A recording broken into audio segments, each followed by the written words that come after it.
and welcome to Fraggle Talk Back to the Rock, the unofficial Fraggle Rock podcast brought to you by toughpigs.com.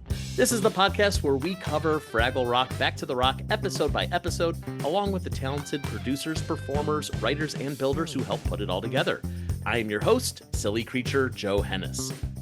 Today, we're talking about Season 2, Episode 11, Lost and Found Fraggles, in which you get a twin, and you get a twin, and you get a twin. Everybody gets a twin! Yay! Twins for everyone. This week, we've got two fantastic special guests. First up is a puppeteer who performs Measure Doozer, Brio the Troubadour, and Moki's right hand. It's Kira Hall. Hello, Kira. Hi, thank you for having me on. Thanks so much for being here. Our second guest is all over the rock as Ma Gorg, Marjorie the Trash Heap, Sherry Contrary, and more. It's Aymee Garcia. Hi, Aymee. Oh, hi and stuff. Hi. I'm so happy to have you both here. This is such a joy to get to talk about Fraggle Rock with you. I cannot wait to dive into this episode with you. Or I should say dig into this episode. We're going deep underground for this one. Mm-hmm. Aymee, let's start with you. You are credited as the co-puppet captain along with John Tartaglia on this season. What does that mean? That means I got to organize who went where, who did what, like extra puppet. When we get our scripts, most spoken roles are assigned, and they pretty much know which puppets they're going to be performing in. But any extraneous little characters, so I'll refresh people on choreography and make sure that they're seen and that they're looking where they're supposed to look. So I'm always eyes on the background, as the scene is going on up front. Yeah. So John couldn't handle that all by himself? I know, right? I get it. He's a busy guy. Yeah. No, but remarkably enough, I bet if I wouldn't have taken this on, he would have absolutely been able to handle it. I don't know how Johnny Tartaglia does it. His brain is compartmentalized in a way that no other humans is. He is able to do all things. I'm pretty sure that he's a magical creature. So, and he doesn't sleep. I just assume. I don't think he does either. I really don't. Don't know how we would fit it in. No. Yeah, no. Yeah. Well, you know what? It takes a lot to bring Fraggle Rock to life. And if there's one person who's going to have sleep deprivation, then it's all worth it. Unfortunately, that person is John Tartaglia. We'll say Aymee is absolutely selling herself short. I love you, Johnny. He couldn't do it on his own. Come on. There's how many of us? 24? How many puppeteers are we? There are about 24. Yeah. And we're all goobers. We're terrible at paying attention. We love goofing with each other. And Aymee, Aymee was stepping in as the co-captain this season, and incredible. Aymee is such a great leader, so clear, so I what's the word I'm looking for? You got your stuff, you got your biz together. And very sweet. Trying to watch my phraseology, my P's and Q's. But no, Aymee is just so you're an incredible leader, and it was so awesome having you in that role this season, because I felt like we were just in such good shape. So you're so sweet. Nice to yourself. No, thank you. I appreciate that. But this was an insanely talented and very I know that they're all that you're saying that everybody was a goober. Yes, that is all true, but you are all my people. And it was I felt like I am the mama bear right now, and I'm gonna make sure all my little cubs are taken care of. So that felt good, because I know there were a few puppeteers who had really leveled up from season 1 to season 2 that were maybe a little nervous that they weren't going to be able to get utilized more prominently, and it felt good to sort of kind of nudge that opportunity a little bit. That felt really, really, really great. I think for everybody, but yeah. So first of all, I have to put this out there because I'm sure someone else had the little tingle in their brain. Goober Fraggle. I just have to say it out loud. Uh, Second of all, Aymee, as you're talking about puppeteers who kind of leveled up for season 2, would you consider Kira to be one of those people? Oh my God. Well, the episode that we're talking about specifically right now, like Kira was MVP on this one, hands down. I don't think what's weird about the crediting in on the episodes is that you don't actually get to see the list of everything that Kira had their hand in. It was like as I was watching, Kira, were you also like, and that's me, and that's me, and I'm over there, I do with my mom. We sit and watch the episodes when I visit her, and I'm like, okay, so I'm this hand at this point, and then I'm helping out. I'm under cotter pin here, and I'm that RC thing in the background. yeah.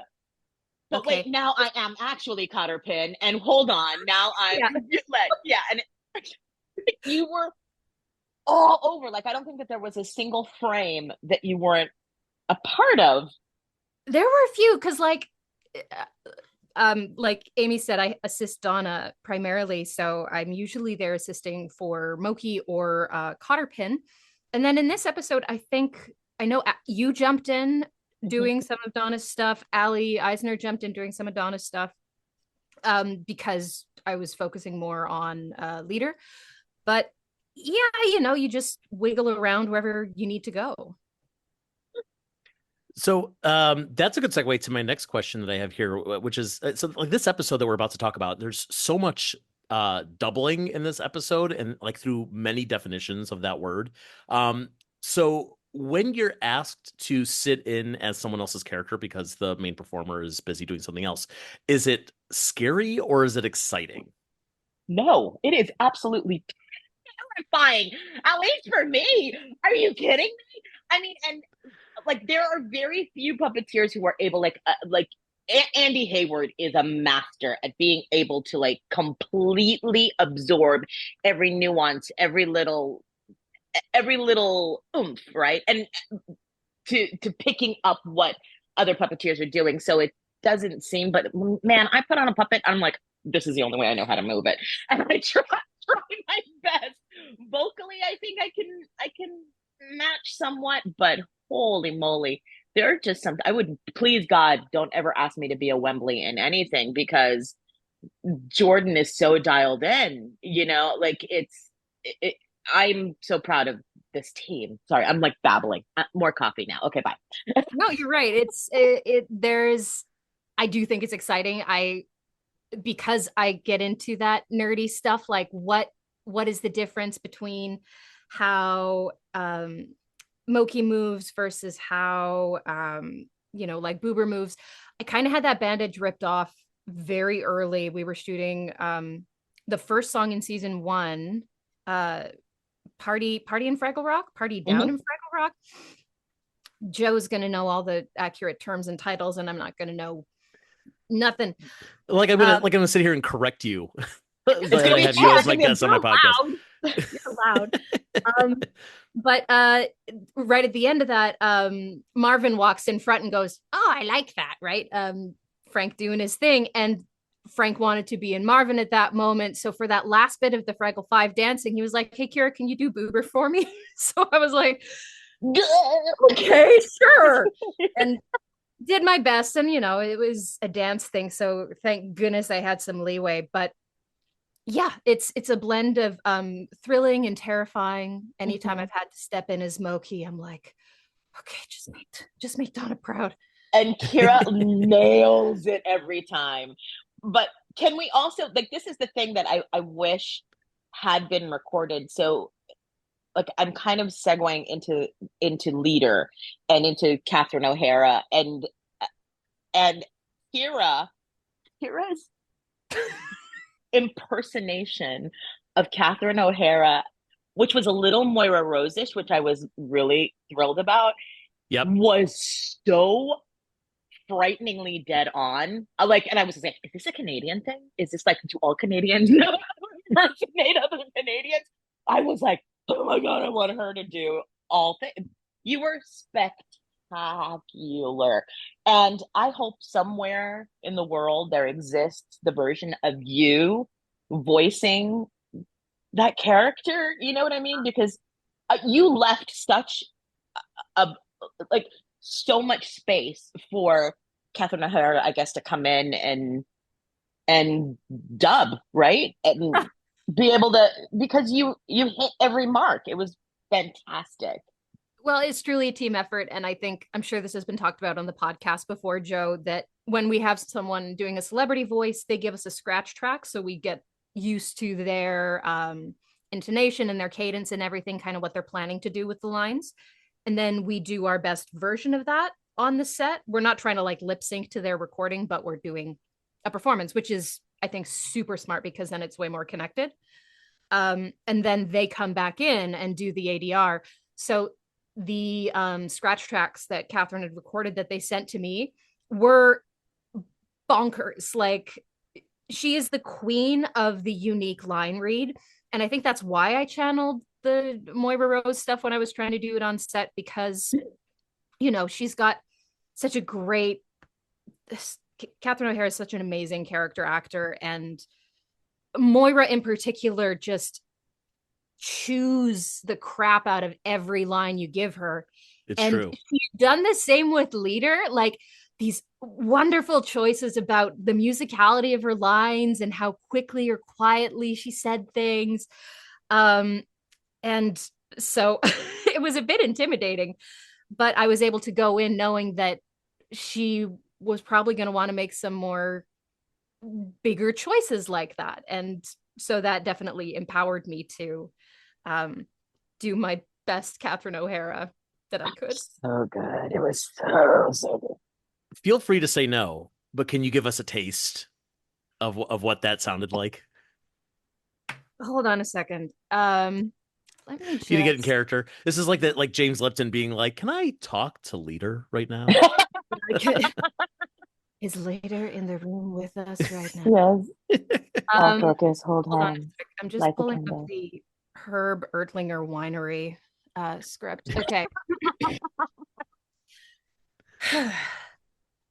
In the lee of a picturesque ridge lies a small, unpretentious winery, one that pampers its fruit like its own babies. Hi, I'm Moira Rose. And if you love fruit wine as much as I do, then you'll... Anyway, you get the idea. Oh, beautiful. So that was basically Moira Rose, but with that gobo energy, right? That, yeah. If only the script had the word bebe in there, that would have made it perfect. Bebe. The Found Fraggles. Oh, I like that. Not enough to change it, but it's nice. Oh, that's so good. It's like she's in the room. I love it. Well, let's talk about this episode. This episode actually picks up where we left off in the previous one, where the Fraggle Five plus Lanford and Cotterpin are entering this new mysterious cave, and there's all these weird statues and tapestries around. Before we talk about what actually happens here, I want to talk about this set design. It threw me off. I can't speak for other Fraggle fans here, but it threw me off a little bit that the statues are really just armatured Fraggles.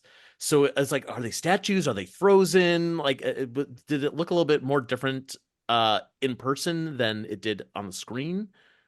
Or was it just that? Was it just like gray armatured puppets on display? I can't remember now, Kira. Can you Yeah, it was. I think we were going for like museum diorama, right? And totally, it was, yeah, the armatured puppets, staged in a way that you might go see, like, these are the cavemen at the Natural History Museum. There were some moments of, it's a little taxidermy. Yeah. I mean, maybe they do things differently down there. Like when a Fraggle dies, you just stuff them and they're always there. I'm just gonna go with it's lost Fraggle craftsmanship. They have really unique way of yeah. And there's some cool stuff back there too. I should have taken more time to look at all of them, but there's one that's pretty visible on screen of a Fraggle riding a Gorg chicken. Mm-hmm. Oh Nice. yeah. I like that. I like that. I like thinking about like the lost Fraggles hunting, prey on the backs of these giant chickens. Yeah, there's definitely some complex agricultural practices in Totally. Lost Yes. Fraggle. But I don't know if they hunt them. They probably just use them as transportation because, like, I think that for the most part, Fraggles seem to be pretty vegetarian, That's right? true. Yeah. E- Chocobo, Chocobo Except for moment. Icy Joe. Icy Joe admitted to eating doozers in her day. Things were They're tougher back delicious. then, you know. Real They're hunter gatherer. radish flavored, aren't they? No. Oh, like No. Icy Joe is the only Fraggle No. who knows the taste of meat. Do doozers also eat radishes? Mm, Oh, that's a Only good do- question. I don't know. I don't think so. It's building material for them. Yeah. Why would they eat that, right? So No, what do they totally. eat is the question. Hmm. Well, Hmm. they nibble on the strawberries, so you do see that in season 2. But Whatever they eat, it's probably very efficient. Like it's like, probably Yeah. like they've got the whole thing in a pill or in a gel. mm-hmm. Hmm. Soylent. Yeah, it's Soylent. Yeah, soylent. Oh no, Oh no. it's happened. It's Doozers! No. Soylent Green is Doozers! No, But you have no. to do it in a doozer voice, Joe. It's Doozers! That's right. Yeah. Oh no. Okay, let's get off this topic as fast as we can. All right. Back to So work.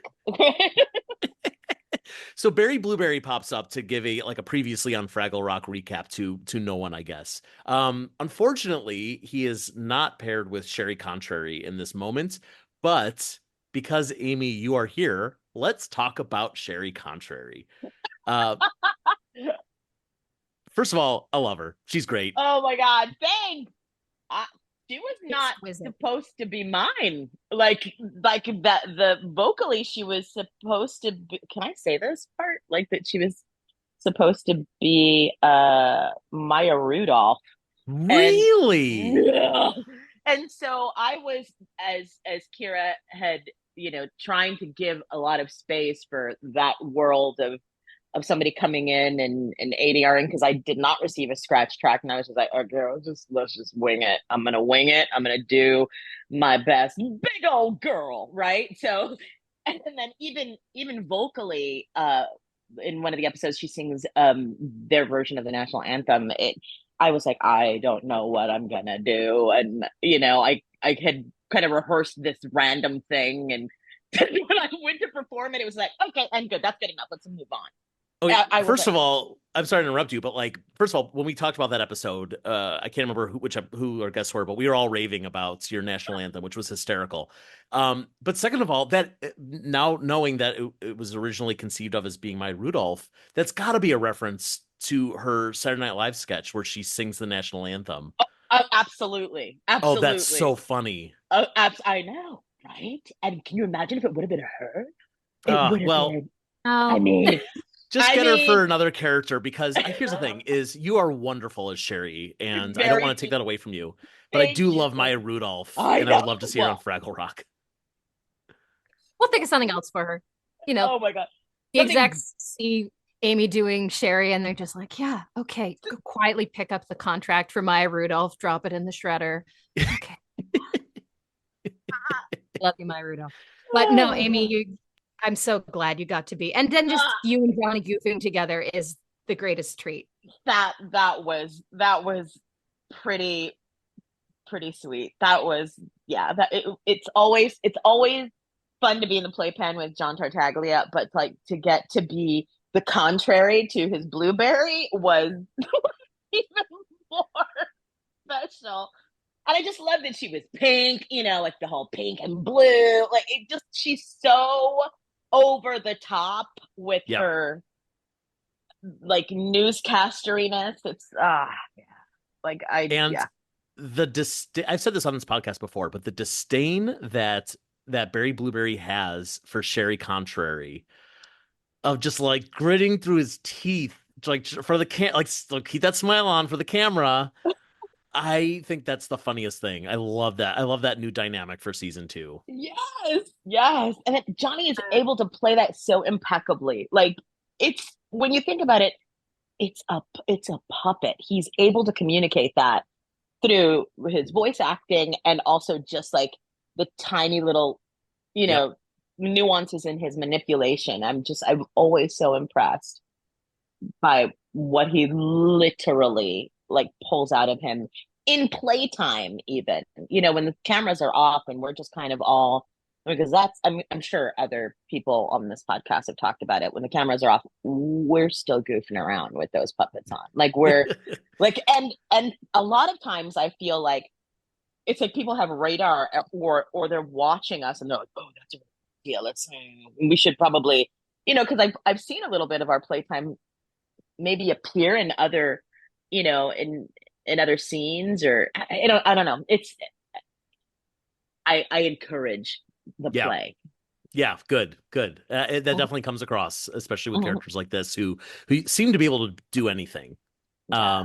Sherry and Barry can just they could say anything, they could do anything. It's in character. That must be so much fun and freeing to Yeah. just get to riff and not have to worry about like, well, would the puppeteer from 40 years ago who originated this character really do that? And it's like, no, you made it up. You could do it.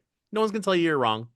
We were kind of, I think, all told as well. Yes, we're honoring OG cast, absolutely, for sure. But since this is kind of like a parallel universe to the OG, that it's okay to have those liberties. And I keep thinking of it in the way of like, so we have this box, right? And we have this box of crayons, and we can color whatever we want to, like whatever color we want to color inside of the box, as long as we stay within the lines. And that's Right. how I sort of feel like the liberties that we've been given. It's just like, all right, Yeah. that's all I'll say.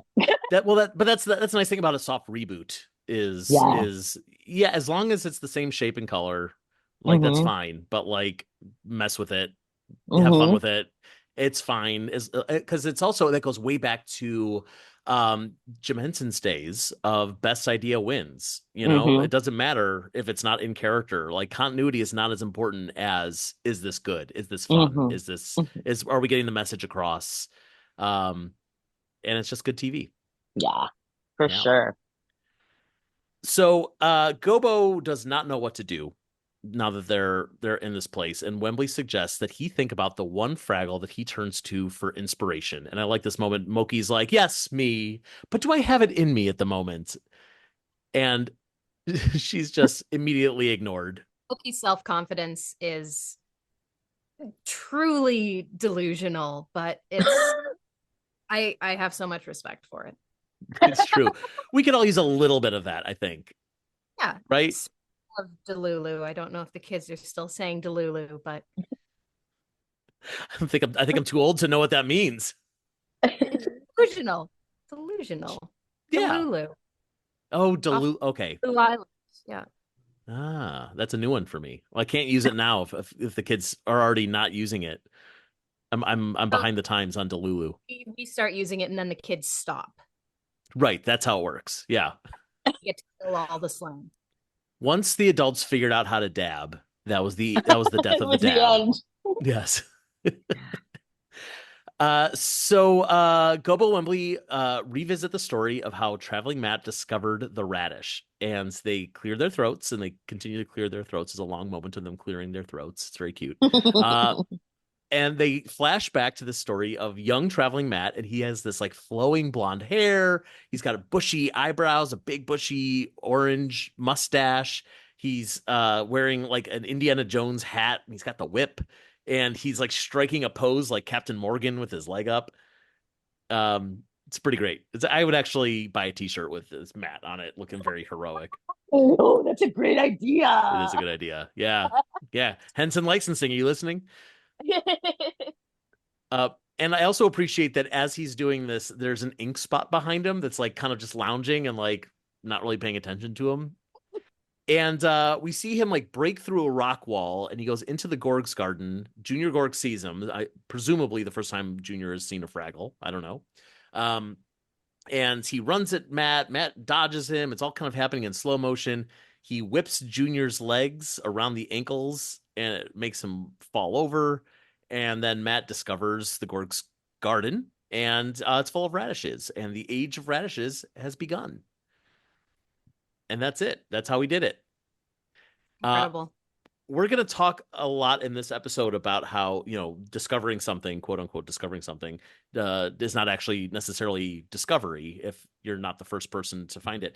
But even within the context of the story, like, I guess, yeah, sure, he's the first Fraggle to find radishes, but like, obviously someone else is already like knows enough about radishes to be able to cultivate them in a farm. So this story's full of holes, is what I'm saying. Can't sneak They anything should have past known. you. Yeah. Yeah, right. So the Fraggles start to explore the cave. They're looking at all these statues, and one of them looks very realistic and is in color. The rest of them are like gray. This one is multicolored. It's so realistic it looks like it's alive. And it is alive. It's Leader, as we've been discussing, voiced by Catherine O'Hara, legend, and performed by you, Kira. What a cool thing you got to do. What a treat. Johnny asked me about it, and I was like, both immediately intimidated and incredibly excited.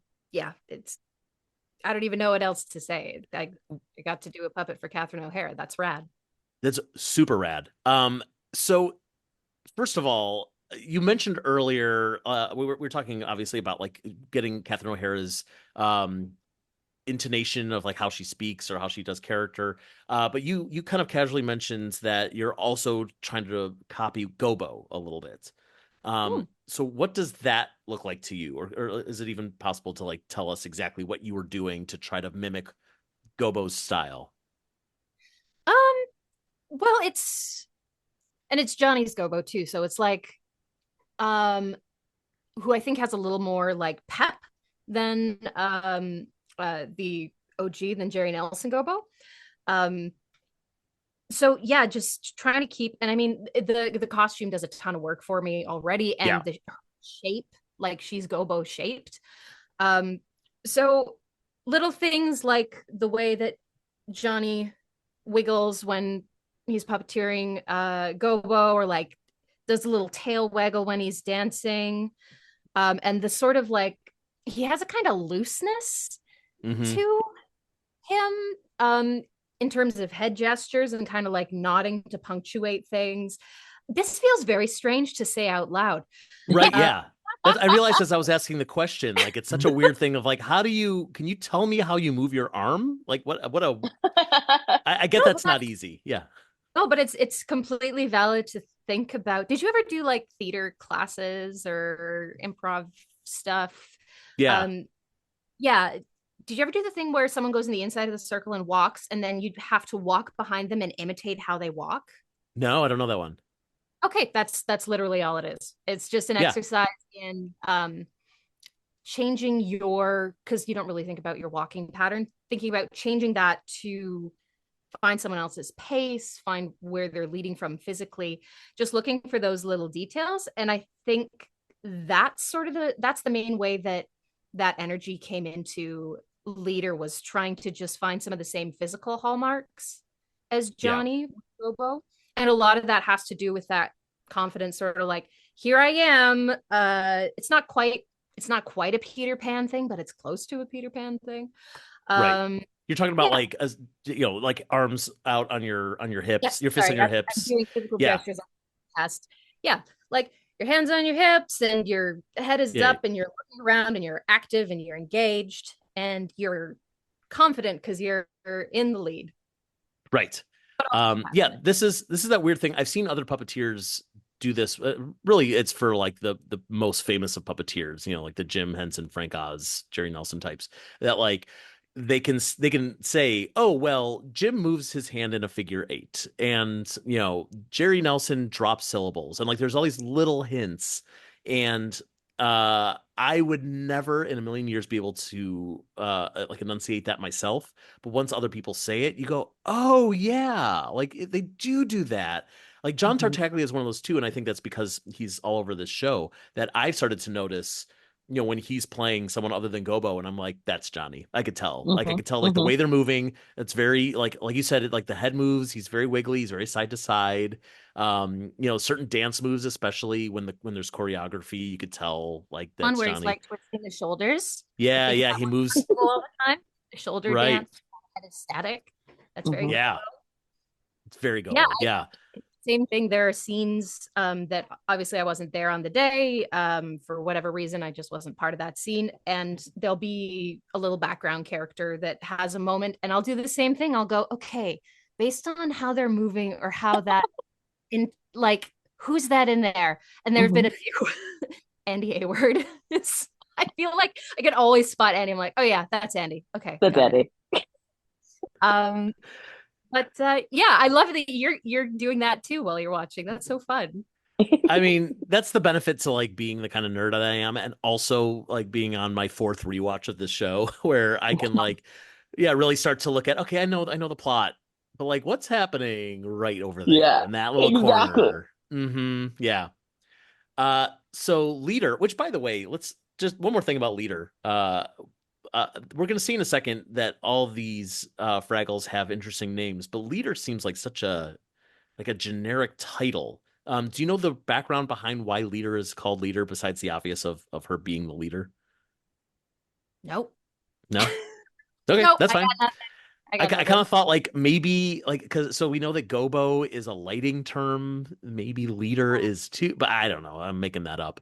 All right, well we'll table that. More about Maybe it'll come to us. So she invites all the other Lost Fraggles out, and they start to sing their first song of the episode, which is the Lost Fraggle Rock theme song, with lyrics like "Hide yourself away underneath the rock today, lose the light of day underneath the rock." yeah. And we meet 4 out of 5 of the Fraggle Five, the Lost Fraggle Five. There's Leader, Wrigley is in place of Wembley, both names of famous stadiums. Soupy, which is Boober's doppelganger, Mhm. and Run and Jump, which is Red's, which is what a name Run and Jump is. Yeah. Really tells you everything you need to know. Exactly. And they all look like they're doppelgangers. They're all different colors, with different details kind of mix. Like Run and Jump has one ponytail instead of two, that sort of thing. Um, and yeah, it's a really catchy song. And as Moki points out, there's something spiritually familiar about it. And we may never know what that is. Who's to say? Who's to say? Um, but that's fun. I love that. What a nice little detail to just like give them their own little theme song, and kind of imitate the opening of the main show. Um, any other thoughts about that song before we move on? Anything that was really fun or exciting to do with that number? Well, the choreo was like that was also just like the opening. You know what I mean? Just like the opening. So like to be able to revisit that with people who might not have been as close to the camera, that were like way deep in the background, it's just like, okay, come on, guys, like we're on season 2. We're putting you right in the front in this one. So Oh, like good. for them to have that opportunity to like get to do their version of the opening was pretty cool. And I think it was cool for them as well. Yeah, yeah, absolutely. Um, actually, this is probably a good opportunity to talk about these 4 characters. We'll get to our 5th one in a little bit once they show up. But so we were talking earlier at the top of this episode about doubling and multiple people playing the same character, but here we've got someone playing Wembley and someone else playing a Wembley look-alike, sound-alike, and same for all 4 of these characters. So I don't know if I really have a question here. It's just so interesting.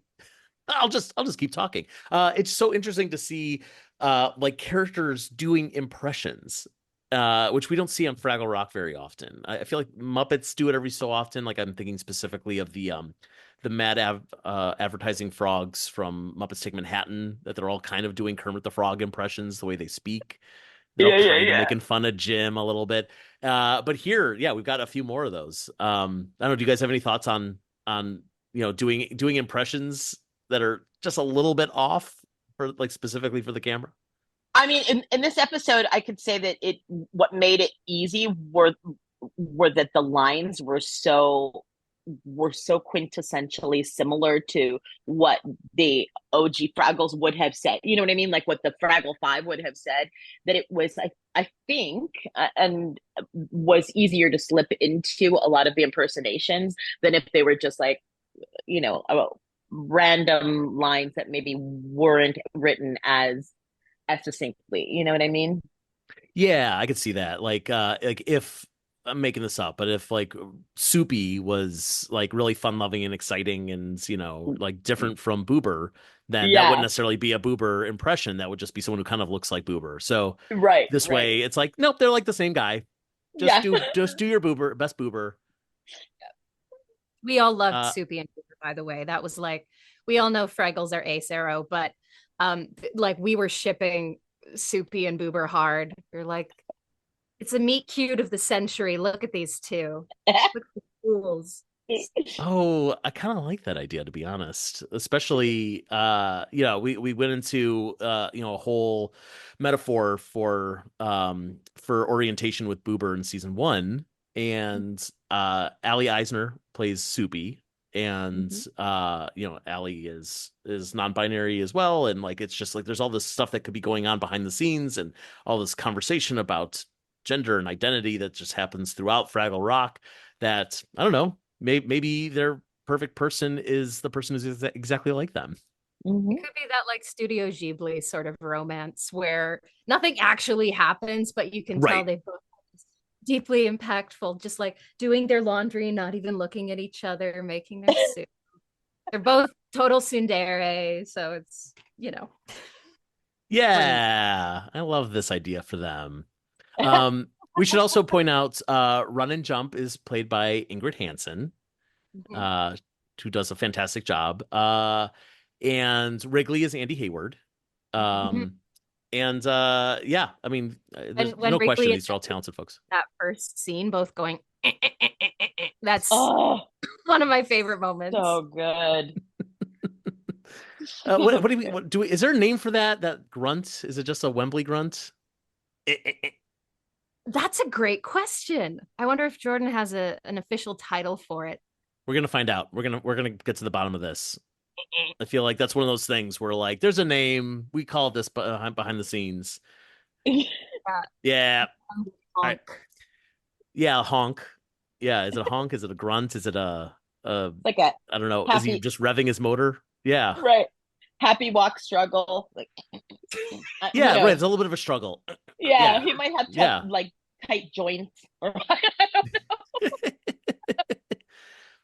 At this point in the episode, we're going to check in with Doc and Sprocket, and we'll just go through their whole story real quick so we don't have to jump back and forth. But Doc is trying to figure out how to build wind turbines that could float on the ocean, which is a great idea, by the way. I assume that's real science. I don't know. That's not my expertise. I do a Fraggle Rock podcast, not a science podcast. I wiggle dolls. Yeah, exactly. Yeah, for wind power, ocean, I can't deal with that. But making the little Wembley sound, there we go. That's my point of expertise.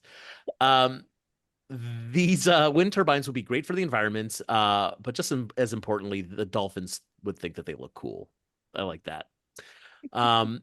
She's got to go to work, and she has this great moment where she rips off her jumpsuit like it's held on by Velcro, and she's got her pirate waitress outfit underneath.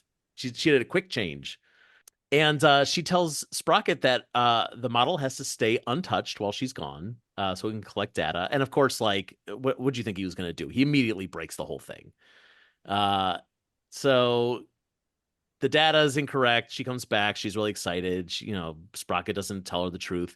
But the best part of this whole sequence is that Sprocket has a dream sequence where Doc calls the president of science, is discovered to be a fraud and sent to science jail.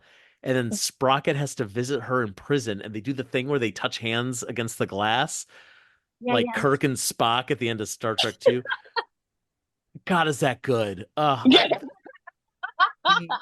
The dream sequences that this show in this season has added for Doc has added so much to make those sequences fun and to give Lily Cooper something really fun and interesting to do other than like be away from the rest of the Fraggle Rock action. Back underneath Fraggle Rock, Gobo hopes that they can connect with the Lost Fraggles because they're just so different.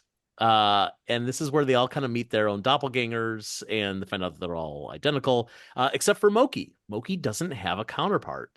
And she's feeling really left out, which is sad. Like, I feel like, I don't know if this is deliberate. I would be surprised if this was deliberate, but it feels a little bit like before Back to the Rock, whenever there was Fraggle Rock merchandise, Moki was the one who was left out. And it does feel like, yeah, we forgot there was 5 of them. We only made 4. Sorry. Poor Moki. Poor Moki, alone at the party. Cup of pie. Yeah, just watching everybody else have fun. And she's trying to fool herself into thinking it's fine. Yeah, I think like the hardest for Moki in that episode too is knowing that Langford had a doppelganger, and then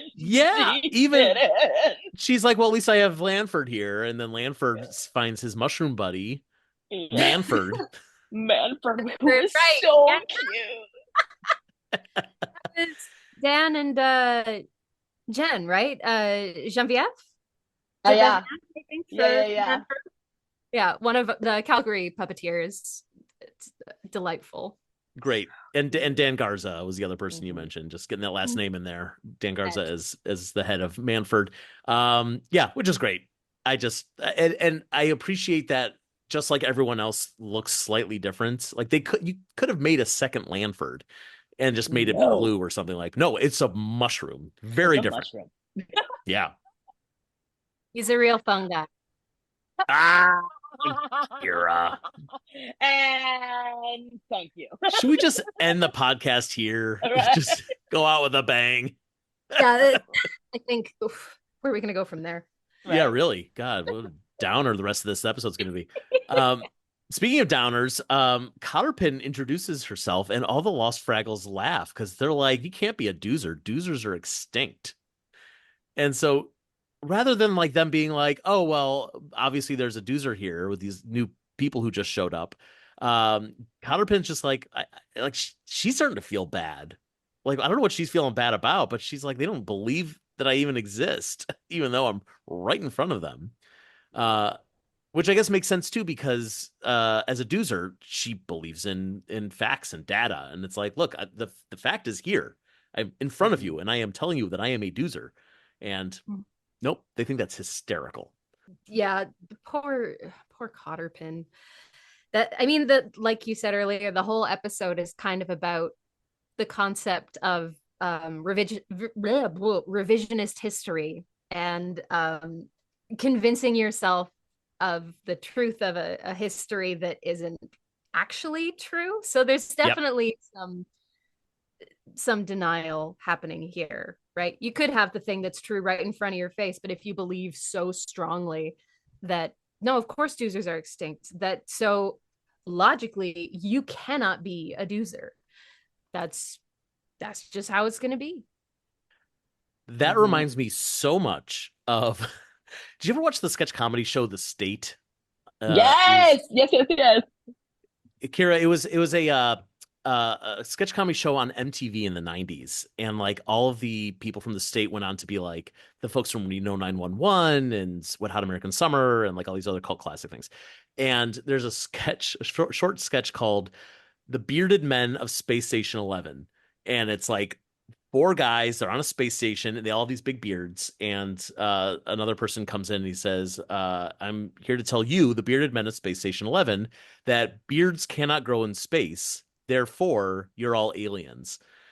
And they go, beg to differ, we grow beards because we're the bearded men of Space Station 11. And then first guy goes, no, you're not.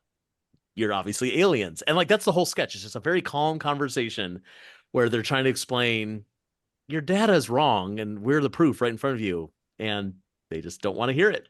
And that's the whole thing. It's very funny. It's funnier than I make it sound.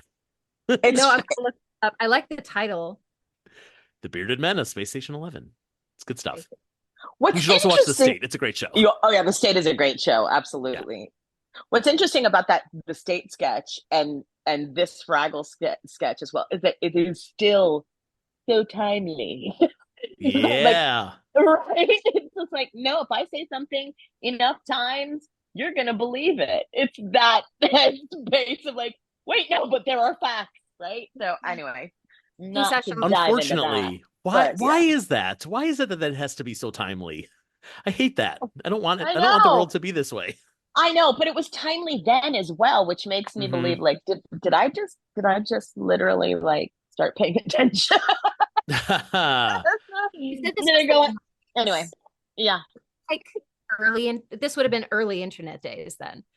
I don't know. I feel like the ability to get truthful and reliable information when the internet started and started to become more popularly used, I think we had an increase in that. Like we started Yep. doing a good job of our fact checking. And then somewhere in the last 10 years or so, we've just kind of, it's completely slingshotted around into the trash. Like Yep. it's so hard to distinguish real facts, real science, real information about what's happening in the world from what is perhaps driven by a different motive. So it's, or even not driven by a motive, but just driven by someone's confirmation bias. So I don't know. That's just my theory about the internet, but people will always benefit from having their own narrative of Mm-hmm. how things should be. So, and in this And case, mm-hmm. How things should Doozer. be, but also like, and what was, or what, you know what I mean? Like, Yes. literally revisionist history, right? I Yeah. mean, And things that like we did think, like that we maybe even had good reason to think, like mm-hmm. this whole story about traveling Matt discovering radishes, like there was no one to disprove him. And as far as Matt knew, he was discovering radishes. Mm-hmm. So, things that were facts can be proven as like actually we've got new information and we can Mm-hmm. change the way that we think, but you have to be Mm-hmm. willing to change and adapt and listen. And honestly, that's why this show, Fraggle Rock, is so important because we're not necessarily delivering facts. This isn't like a kind of show where we're teaching, letters and numbers and Yeah, history and etc. But we're hopefully teaching kids who are watching, you got to do your research. You got to listen to the right people. You have to be willing to adapt. You have to be willing to, like hear something that you thought otherwise and be willing to change your own way of thinking. So this is very yeah. important stuff. I love that you Mm-hmm. flagged adaptation because I mean, we always see the messages about interconnectedness and cooperation and working with others, but yeah, adaptation is a huge theme in both of the new seasons for sure, working with what happens when the water goes, what happens when strawberries show up and the radishes go down, and it's by working together that they're able to adapt. So I hadn't clocked adaptation as a major theme before. So thank you for that, Joe. Of course. Yeah. Yeah. I mean, I wish I could take credit for it, but I think it's just there. It just seems so Totally, yeah. prevalent on Fraggle Rock. And you know what? This is a good show, you guys. This is like a really smart show that like might actually end war as Jim Henson wanted. Oh God, wouldn't that be great? Wouldn't that be That would be great? nice. But honestly, baby steps, and this is the kind of baby steps we're talking about. Yeah. Any little bit here, anyone who's watching who's going to take a lesson home with it, that's the goal. Mm-hmm. Yeah. Um, so meanwhile, while all this is going on in the Gorg's garden, that dust storm is still going on. And the best part about it is there's a tumbleweed that has like a face and it's rolling by going tumble, tumble, tumble. Who is that and how did that happen? I mean, like how That did you guys do that shot? that was me. I puppeteered it. It was RC. All that it did was just move in a circle, and then they digitally then moved it across the screen. So they took a static shot of it just tumbling with me like tumble, tumble, like doing it off of an RC thing. But So secret. that's so interesting.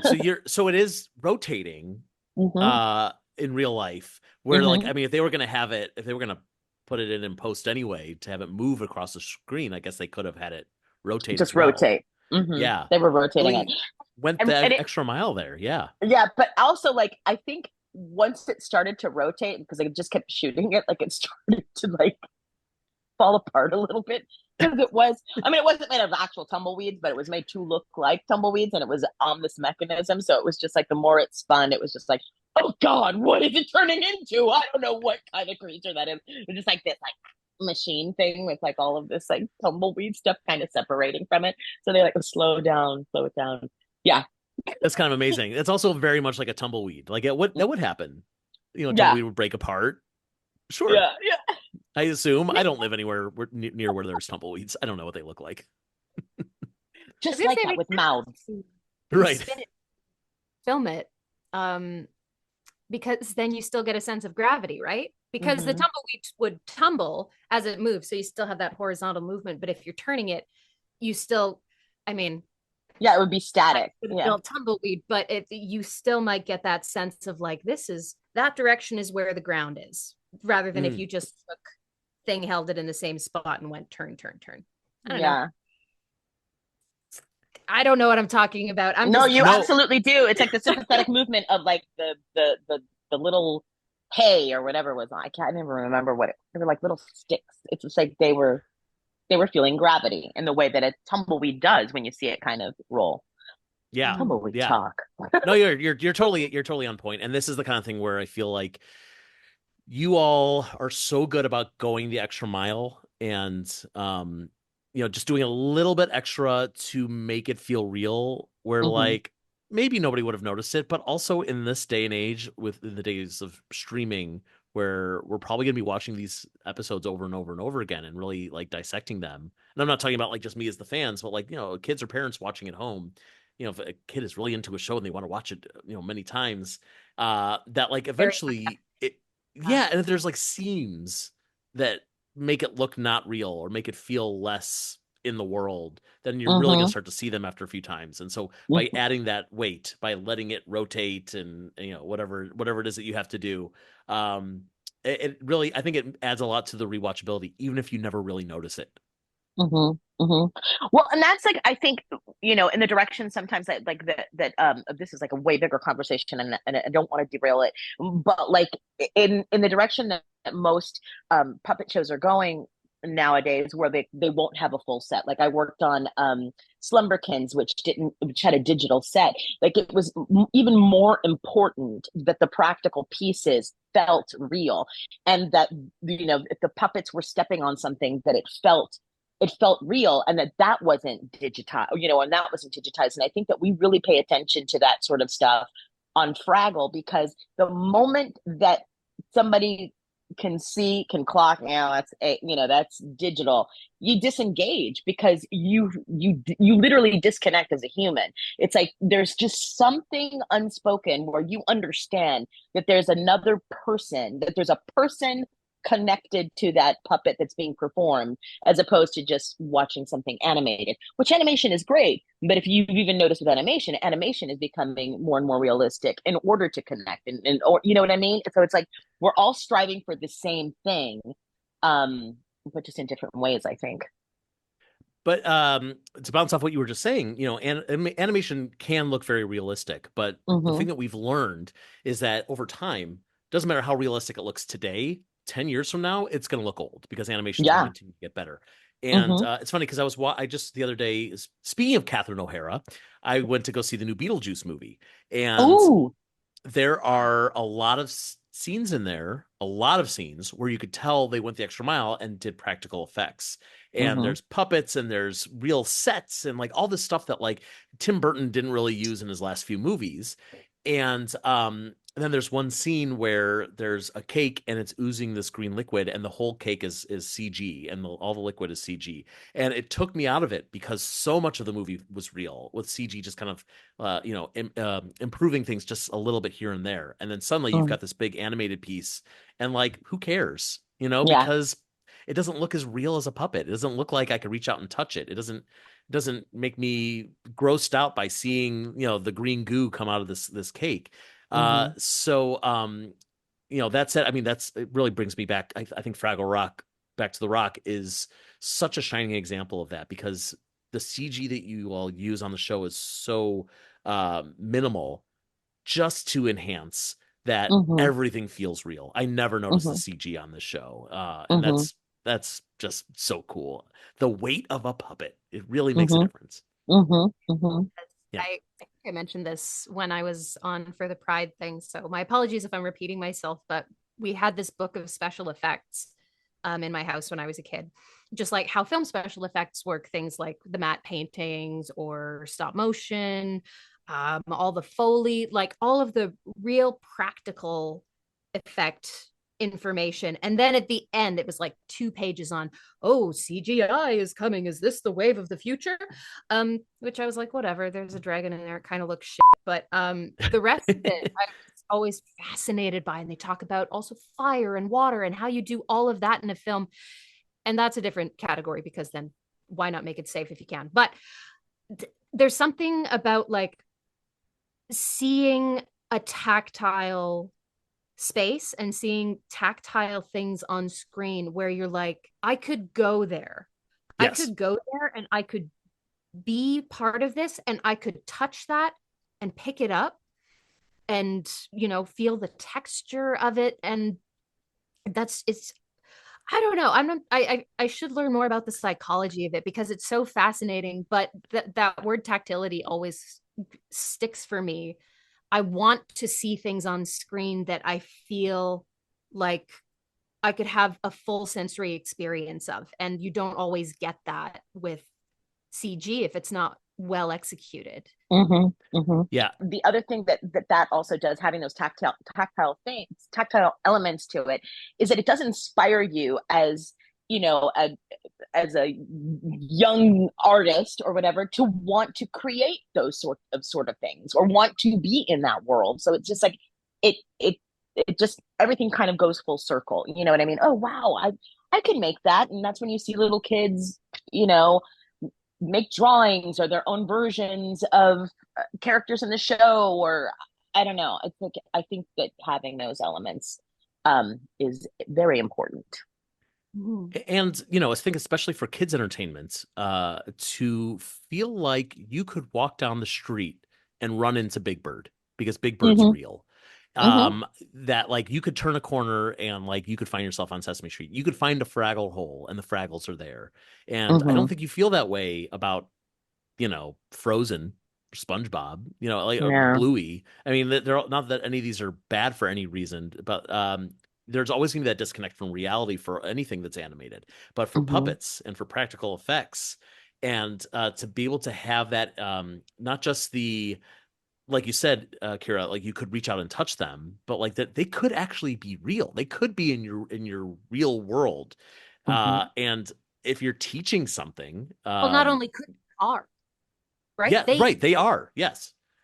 Right. And if you're Right. teaching something, if you know that like that character is in the real world and they're telling you something important, I think that's going to sink in for a kid a lot more than it would if it was, a CG creation that exists on some other plane of existence. Mm-hmm. Totally. Yeah. Wow, we got real deep in the weeds on this one. I know. Yeah. But, Whew. but in Do a you need a good break? way. You want to drink a water before we get back to whatever the Gorgs are doing? The Gorgs, speaking of real locations, the Gorgs go into a new place that I don't know if we've seen before. They're inside the shed, Yep. the Gorg's garden. I don't, maybe we saw this on the old show. I didn't have a memory of it. I didn't bother to look it up, but like that's pretty cool. Like just for this scene, they had to get out of the storm and they go right into that shed and it's just full of Gorg stuff. It's all sheddy in there. And the light dappling through the windows, right? Doesn't it look so pretty? Yeah. Oh my God, I I, love the lighting. Again, it puts them in a real space. Mm-hmm. It takes advantage of what they have there on in the Gorg's universe. Mm-hmm. And I don't know, we always wonder what was in that little shed back there. Now we know. It's Gorg stuff. It's Gorg stuff. Surprise. It's almost like that moment to me sort of reminded me of when I was little. I always imagined what was inside of Oscar the Grouch's trash can. And I Yes. always wanted the camera to go down into the trash can to like, let me just see his house. And in my head, even like I always imagined it to be. Anyway, but now we know it's in the shed.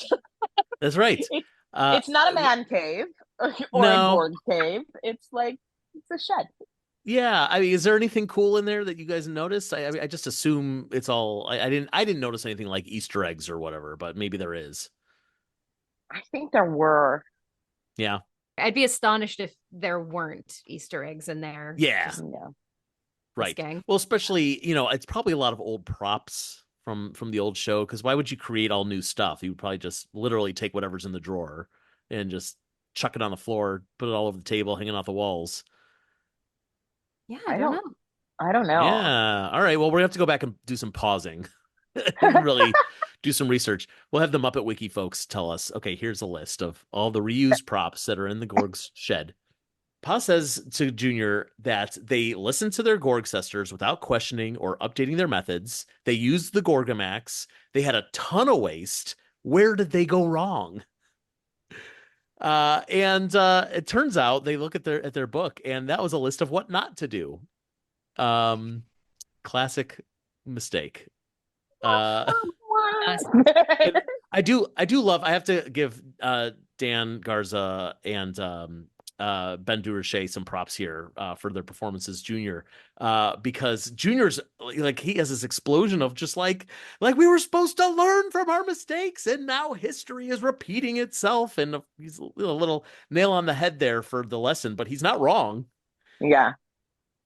Yeah. Can I just say here, I've been meaning to send this to all the Gorg performers, Aymee and Ingrid and Frank and Andy and Ben and Dan, and I just didn't get around to it because my brain is garbage. But I'll say it now, that just watching the Gorg work on this season, you talked at the beginning of the episode about leveling up. Oh my God. Like if you were fantastic in season one, just the level of nuance and like synchronicity with all the Gorg performers is incredible. Like that was some of my favorite stuff to watch this season was you guys just being so in tune, and Ma especially. So you and Ingrid worked so beautifully together with Ma this season. Thank you. Thank you. Yeah, major kudos to our Gorg performers because wow, like mwah, beautiful work.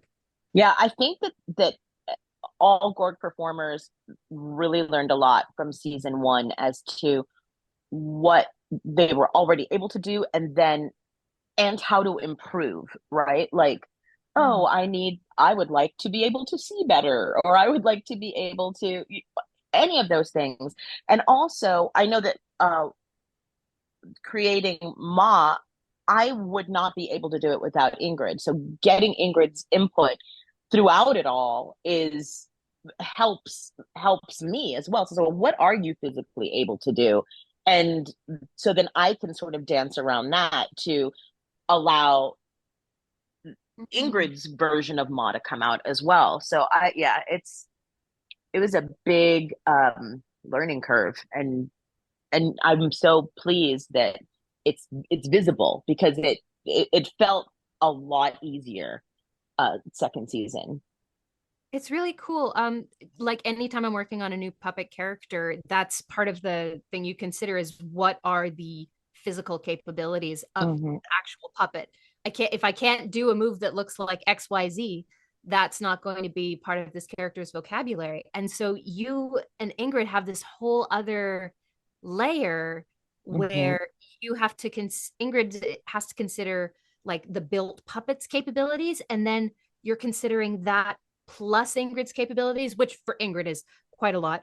And she has to work with whatever the face is able to offer and whatever you're able to do with the RC controls. So that's a galaxy brain moment. I love that. And just to add on to that too, specifically talking about Ma Gorg, one of our big, I don't want to say complaints, but like one of the things that we kind of came out of season one hoping for more of was like get Ma out of the castle, because we never saw her. We didn't know she had legs back there, like she was just always kind of ducking through the window or like through the I door, or, know. whatever. We didn't really see much of her. And especially in the back half of this season, we're getting Hmm. so much good Ma Gorg stuff, which I never Hmm. thought, like even on the old show, we didn't get great Ma Gorg stuff. So Hmm. yeah, it's great to see it not only, I mean, because I'm going to add a third person. Like you're talking about your performance with Ingrid to create Ma, but it's also in the writing where like Ma is given good stuff to do, and you really have an opportunity to show off and to Hmm. create this character. Hmm. Um, so now season three, got to get them some songs.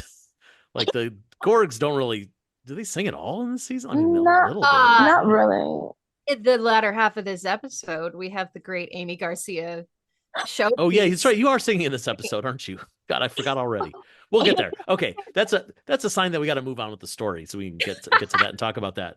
Good God. All right. So speaking of Ma Gorg, she's in this next scene. She's having her conversation with Marjorie, the trash heap, and Marjorie looks so tiny next to her.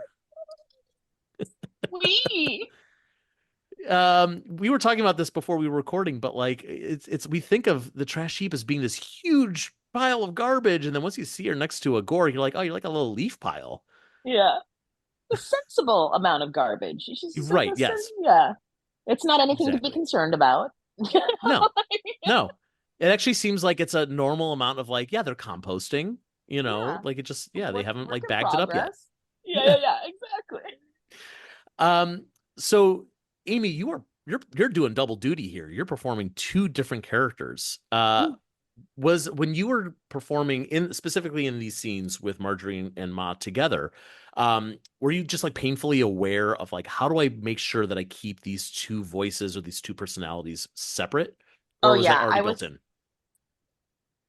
I was having like panic attacks about it. I was like, because everything resonates in your head, and I was like, they sound exactly the same to me. I don't know how to make them different. Doodly-doo.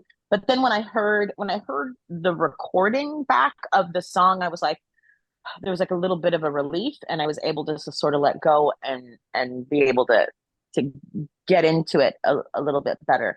Um, but but yeah, and we shot because obviously like both of that we need elements of of, of both groups of people to be able to do that scene. So we shot that scene separately and just kind of digitally glued it together, which I think looks really good because it doesn't there's never any actual physical interaction between the two of them. So that's what I think sells that moment.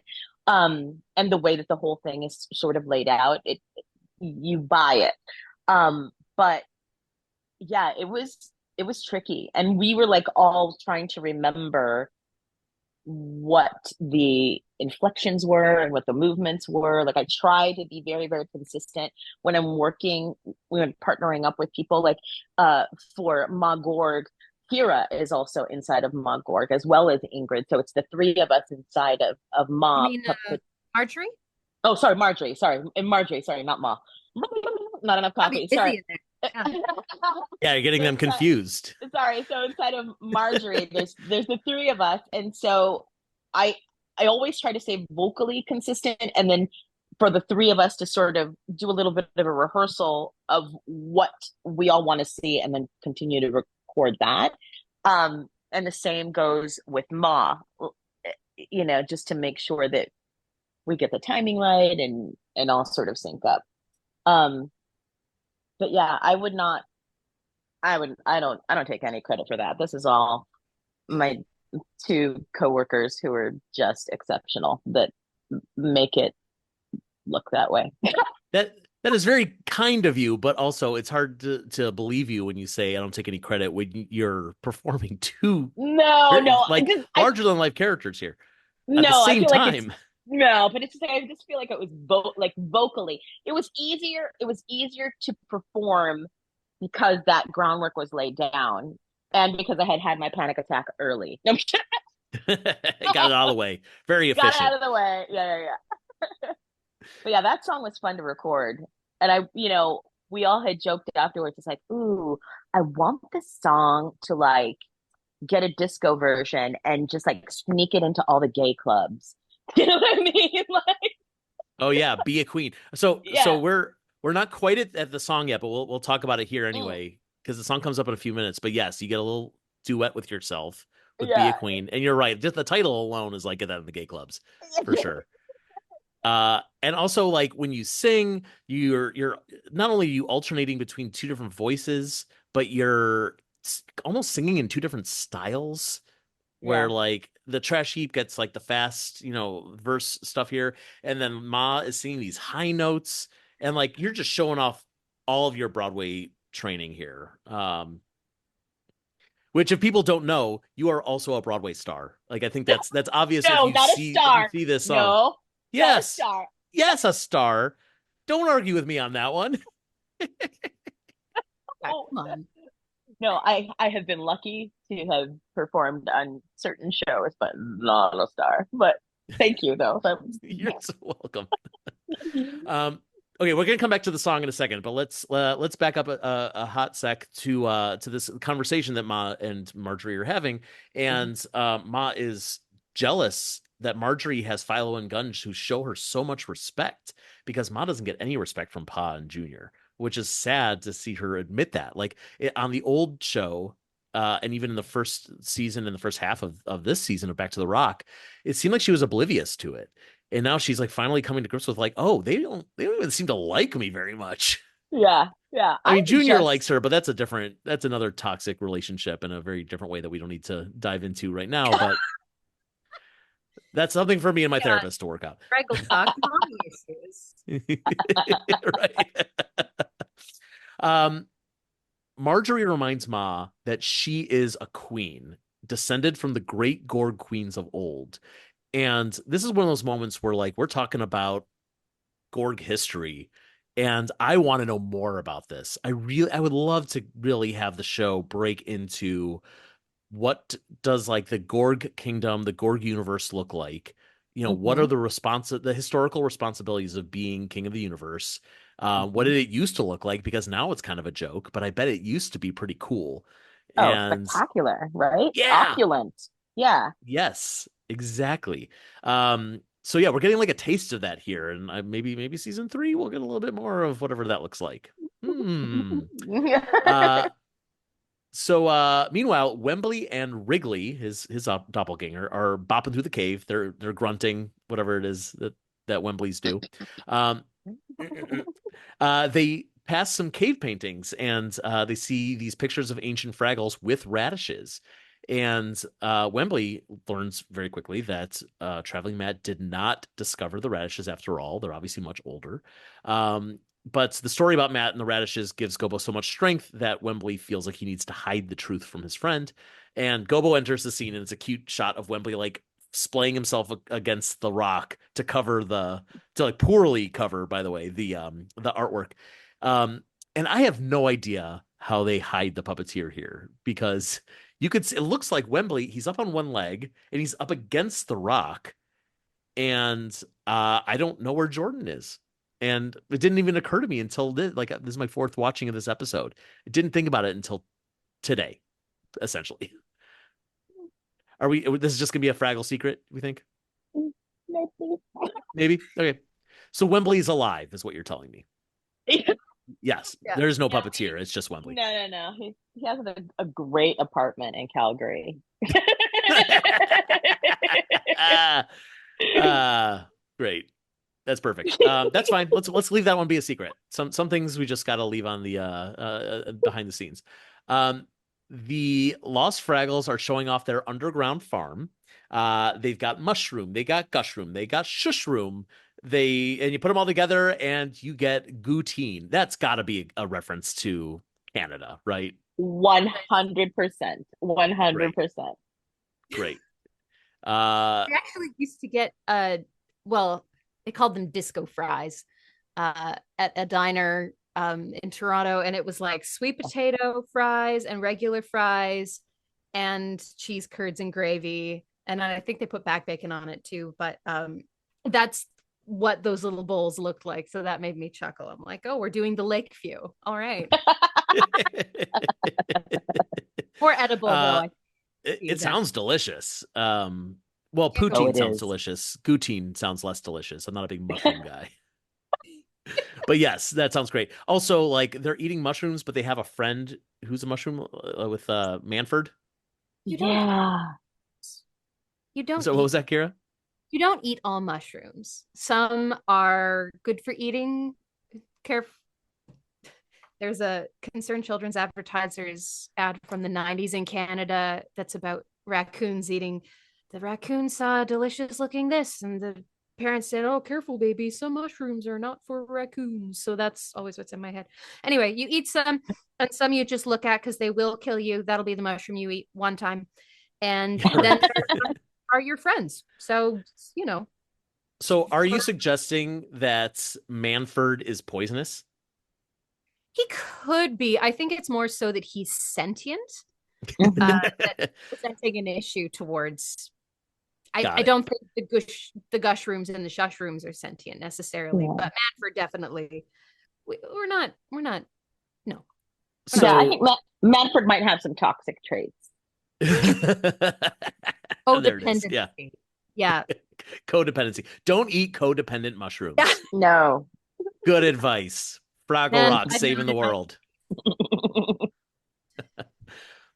Um, Back at the trash heap, Marjorie is convincing Ma to own her queenness. Ma finds a crown in the trash and puts it on.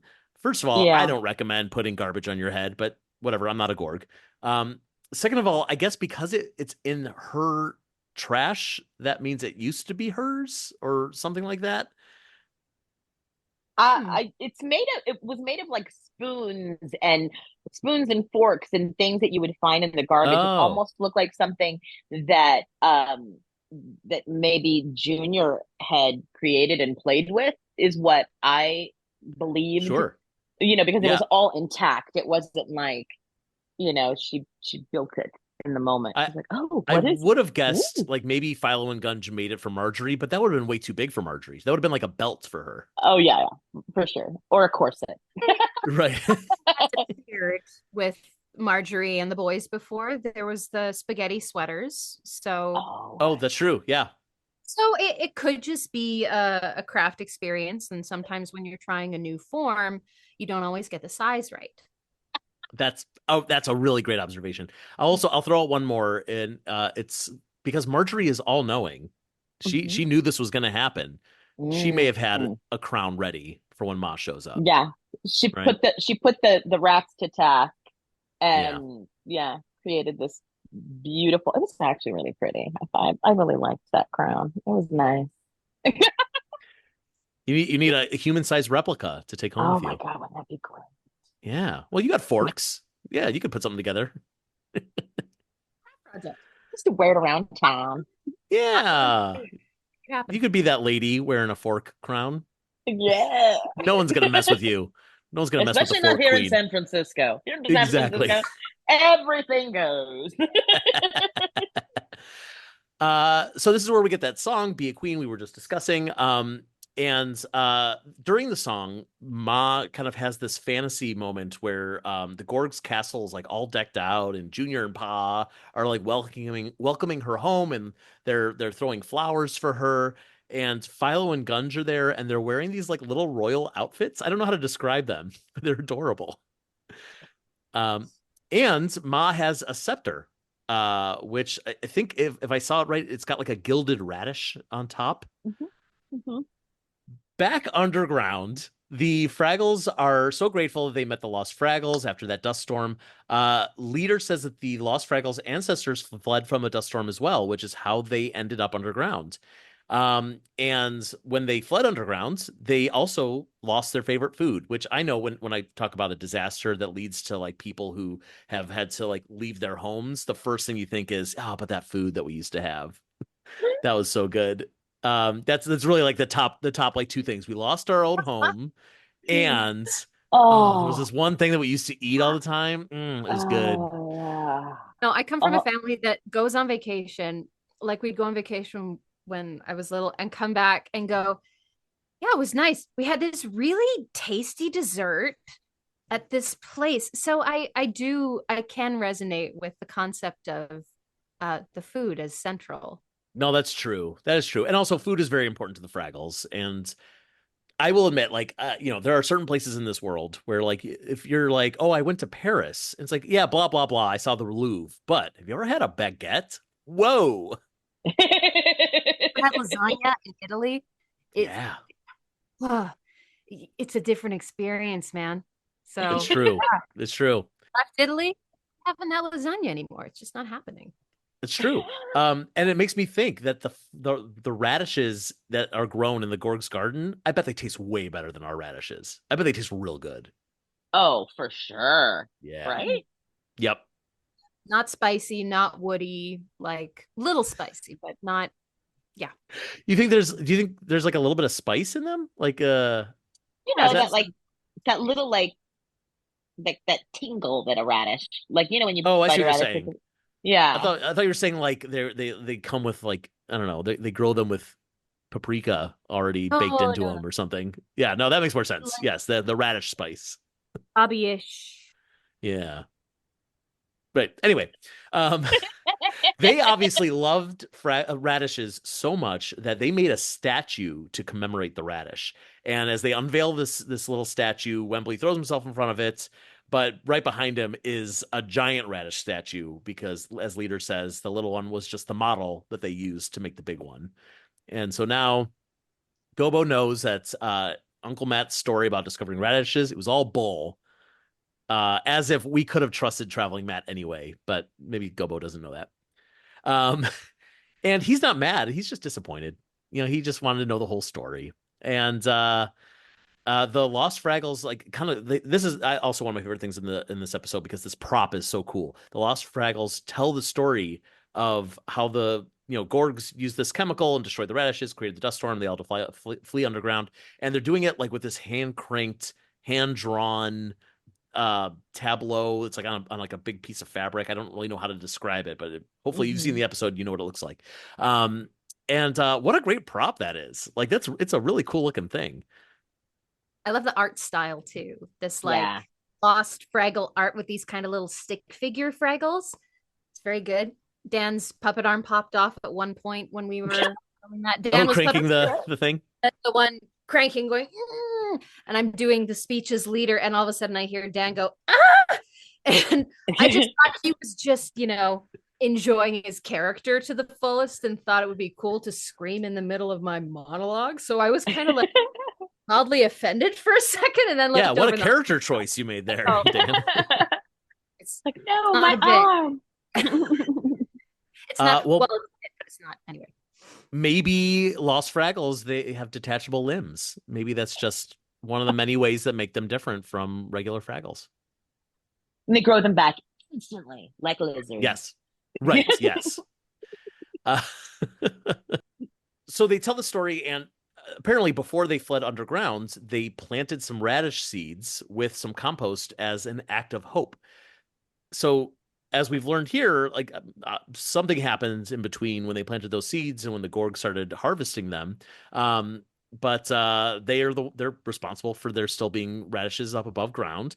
And Traveling Matt may not have discovered the radishes first, but he did discover these new radishes that came from those seeds, or at least as far as the Fraggles are concerned.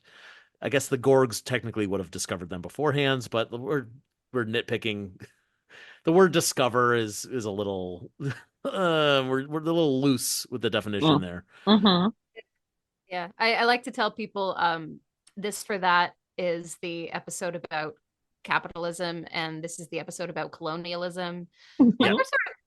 It's broad strokes, but it's like, yeah, if Uncle Matt had asked Junior, hey, what are these? It would have been a different conversation, but of course that's not what Uncle Matt would do. So right. It all filters in there. And, I think actually you're making a good point here because that's what he does in all of his postcards. And he doesn't ask what things are. He just makes assumptions. And then he writes back and he's like, look, I made this discovery of this thing that already exists. And I'm going to tell you incorrect information about what that is. Mm-hmm. And, it reminds me of, as you said, it's colonialism. It's Christopher Columbus, showing up on our shores and saying, well, this must be India. And no one's correcting him because he's the captain and now the history. It's exhausting. And the rest Um, is literally history. So Mhm. yeah, exactly. But we don't need to get into all of that. That's another podcast. We don't have the time to really break that thing open. But the important thing here is that the Fraggles now know that compost can help to heal the scorched land up above. That's a pretty important thing that they've learned here from the Lost Fraggles. Mhm. And this is where we get our third song of the episode, which is exciting that we got 3 songs in this episode. It is It True, which comes from the original series episode, The Wizard of Fraggle Rock. And what a gift. We get to hear Catherine O'Hara sing. I love that. I love that for us. Now, Kira, you were saying earlier that you had the scratch track that you could record the lines, and then Catherine O'Hara came in and did some ADR for the character afterward. At what point is the song recorded? So, like, did you have her voice in your ear for the song? yeah, including the yelling. Is it true? Yeah, no, that fortunately that was just a lip sync situation. So Yeah, that's awesome though, because you got to have Catherine O'Hara in your ear, and like, what a gift that is for any of us. yeah, truly, truly. And I mean, there's nothing incredibly special about what we're seeing on screen for the song, but like I mean, there's some fun choreography. There's like an interesting light shining down from the cave ceiling, the kind of like emulating spotlights on everybody. And I appreciate that because like it's a good reminder that we are further underground than we're used to. The light is coming from above. It's not just kind of a general light situation that we're, I guess from the Ditsies. We haven't really gotten into Ditsies and Back to the Rock, but yeah, like it's because the below Lost and Found caves, they look really similar to regular Fraggle Rock caves. So that's one way that I guess you guys can kind of differentiate was with the lighting. Mhm, mhm. Actually, that's a good question too. Was there anything that makes this different, just visually speaking, besides the statues, the artwork that we saw, and this light situation? Like, is there anything else about it that makes it different from the regular Fraggle Rock that we see? I think the light, like you said, is a big thing. I feel like the light is a lot more like you see it kind of more pointed in certain places.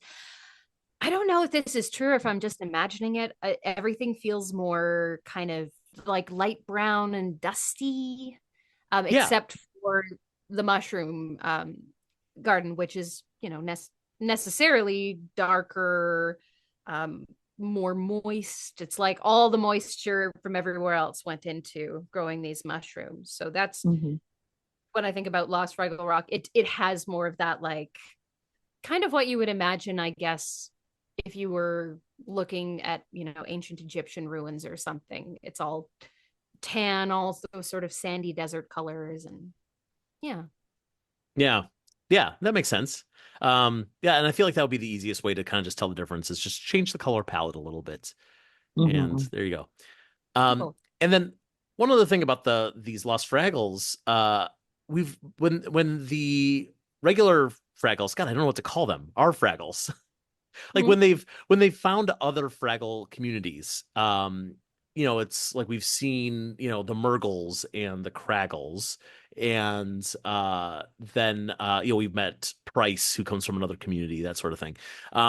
But this feels like it's the first one that's really like an actual offshoot of the regular Fraggle Rock.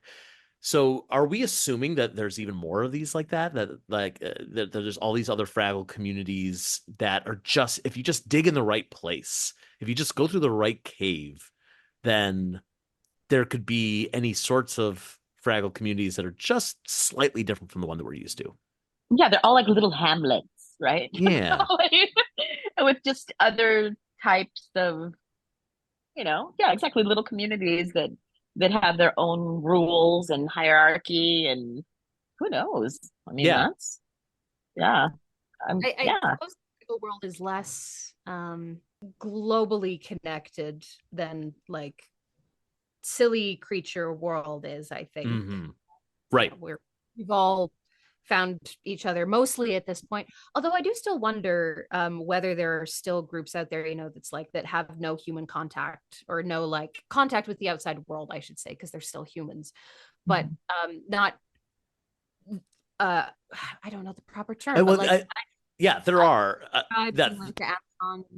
Yes. Are there still groups that are undiscovered is a thing I wonder sometimes. Is like, are there still groups that just haven't been found because they're living in a particularly isolated or hidden way? And is that even possible in this day and age? So why not have that be possible in the Fraggle world? There's underground covers a lot of space. So that's true. And also like Fraggle Rock is magic. So, there's, I mean, it's an infinite amount of space as far as we're concerned. It's not just what's directly below Fraggle Rock. It's also a portal that leads to wherever, or there's something that used to be here and now it's something else. And, it could be anything. But I love this idea. And, I think the old Fraggle Rock leaned so much on the interconnectivity between Fraggles, silly creatures, Gorgs, Doozers, period. And although we did see other Fraggle types, that was the main theme there. And I feel like Back to the Rock is really starting to plant those seeds of there's all kinds of Fraggles. And, like you said, it's not a global, it's not like we have a government that's above all of them that's overseeing all these different Fraggles and is tracking them. Yeah, there's no Fraggle UN, right? But I don't know. Like, I would love to learn more about that and to meet more of these Fraggle communities and, see how they differ and how they complement each other. I think that's fun. Yeah. And also within each community, that there are also probably different creatures, right? Like all the little, like the talking flowers, all the underwater creatures, all the, like, plants that have, sentient plant being. Yeah. All Manford. Those, yeah. They probably all have. What I've always wondered is the Fraggle Society with the Fraggle Five, is that the only one with outside communication to silly creatures? Or do all the other ones also have their own version of a traveling mat where they get info or info? Yeah. Or like, do they have access to a Fraggle hole that has their own dock or someone who's on the other side? Yeah. And or somebody that's not like a dock at all, you know what I mean? Where it's just like literally a hole into a garbage pit, or or somebody's, I don't know, like an insane asylum. I don't know. We're going there. We're going. Oh yes, season 3. Fraggles in the insane asylum. Well, we do know, actually. I mean, if we're following the rules of the original Fraggle Rock, there was of course, I can't remember all the details off the top of my head, but like there's an episode where they find another cave that has portals that can go, to a dozen different places all around the world. And, kind of cementing this idea that Fraggle Rock is not in a specific place in our world. The magic kind of makes it exist in many different places. Love that. So that's actually pretty likely that they could have a Fraggle hole that could lead to anywhere. I don't know. Okay, well, we're gonna maybe have some conversations with the writers about what's next. All right, well, we'll let our imaginations run wild with that one. And so now that the Fraggles have an inkling of a strategy with all this stuff with the compost and there's also this whole thing with Cotterpin where she says, we could also use technology, and she goes into a bunch of technobabble that I don't understand. And after she says that, the Lost Fraggles go, "Oh, you are a Doozer." So, all right, you didn't have to listen to her when she said it, but now that she's proven it, she's gone, she like bent over backwards to explain to you about science. Now you believe her. Okay. Yeah. Oh, yeah. Trust Doozers is what I'm saying. Listen to Doozers. Very good. Yeah. So the Lost Fraggles, they don't really seem interested in exploring the world above now that they know that it's safe. They just seem like they're going to be fine hanging out underground, which is a choice. No, I'm not saying it's right or wrong, but it's a choice. And Moki has to drag Lanford away from Manford because they love each other. And she says it's probably good that she doesn't have a twin because now she doesn't have to, be sad saying goodbye to them. And just as they leave, her doppelganger, Slowpokey shows up fashionably late. And Aymee, that's you, right? You're playing That's Slowpokey? me. Yeah. I genuinely thought until today when I saw it listed on the Muppet Wiki that it was Donna because the voice match is so good. I really thought Oh that my Donna was doing it. God. Thank you. That was another one that I was just like, no, it does not sound, could never sound like Donna. But You thank did it. you. Yeah. Woohoo. Yeah, her Moki is just perfection. So thank you. Yes. Yes. And the fact that she's slow pokey and being late because of like, she was meditating makes sense because you can't make her too different. It's like, Right. oh, it's just like Moki, except she's always late. It's like, no, Yeah. she's also space agey and meditatey and, she has reasons for being late. Yeah. And then finally, back at the Gorg's garden, Junior and Pa are wailing about not having the garden and not having Ma around, and Pa is all out of kingly ideas. And then, from off screen, Ma says, "Then I'll lead you." And she walks in, puts down a pizza box. Philo and Gunge pop out of it, and there's still a slice of pizza on there, which I appreciate. And they give her a queenly introduction. She's taken over the whole thing.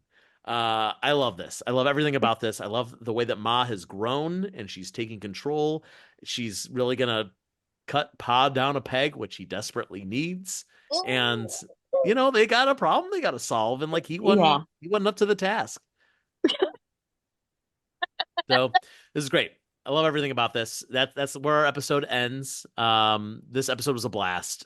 Do either of you have any final thoughts about this or anything that we didn't cover that you wanted to talk about, or if something comes to you about another episode that feels like it's important to say, feel free to chime in. No, I just love these deep dives. These are, I mean, Kira, I don't know about you. But like just reliving these episodes is, oh gosh, it feels so good, and it's so nice to see the final product too, because like while you're on the floor, sometimes you're like, oh man, I hope this works, the way that it's been envisioned. And then when you finally see it, yeah, I'm so proud of everybody. It's been a really very fulfilling ride. Yeah, it was a long journey from wrapping, season 2 to the actual release of season 2 because of the strikes, which of course love a union, go Mhm. team. But yeah, seeing how everything came together and getting this opportunity to chat with two someones who really know their stuff and are just as enthusiastic about the cool puppet bits and deep metaphors and deep thinking, just getting to talk all that has been nice. I just remembered that while we were shooting this episode was when I got shingles. Oh no! Oh, that's Oh, shingles is right. no fun. I so I I'm gonna choose to say that I was so determined and so really wanting to do right by Canadian icon Catherine O'Hara that I gave myself shingles.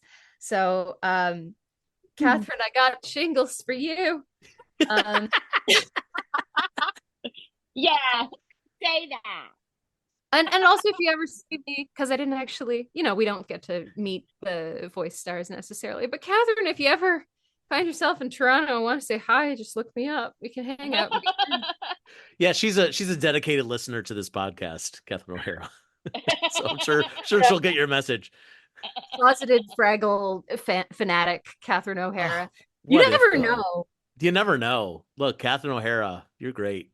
Thanks for The number of listening. adults Thanks who for will thanks for being a part of the game. Yeah. I'm the biggest.